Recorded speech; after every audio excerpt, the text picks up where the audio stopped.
BJP आम आदमी party को कुचलने का काम कर रहा है, लेकिन अरविंद केजरीवाल जी एक सोच है। हमारे तो सीएम अरविंद केजरीवाल जी हैं और वो ही रहेंगे, चाहे कितने ही षड्यंत्र कर लें। चुनाव में डर लग रहा है, इसीलिए चुनाव में आचार संहिता लगने के बाद अरविंद केजरीवाल जी पे ईडी के जरिए ये षड्यंत्र के तहत कार्रवाई कराई जा रही है।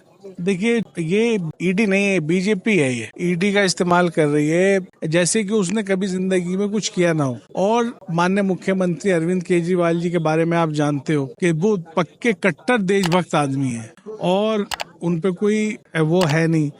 इल्जाम तो कोई किसी पे भी लगा सकता है। बीजेपी इल्जाम लगा रही है कि उन्होंने ये करा वो करा। अब इल्जाम तो मैं आप पे भी लगा सकता हूँ, आप मुझ पे लगा सकते हैं, मैं इन पे लगा सकता हूँ, आप इन पे लगा सकते हैं, इन पे भी लगा सकते हैं। तो कुछ है नहीं।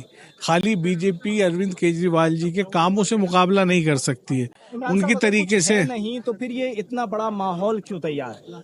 देखिए, बीजेपी के पास है ईडी सीबीआई, सब उनके पास है, तो वो कर रहे हैं, उसका गलत दुरुपयोग कर रहे हैं। षड्यंत्र के तहत अरविंद केजरीवाल जी के विचारों को, आवाज़ को दबाने का काम कर रहे हैं और आम आदमी पार्टी को कुचलने का काम कर रहे हैं। लेकिन अरविंद केजरीवाल जी एक सोच है, वो किसी से दबने वाली नहीं है।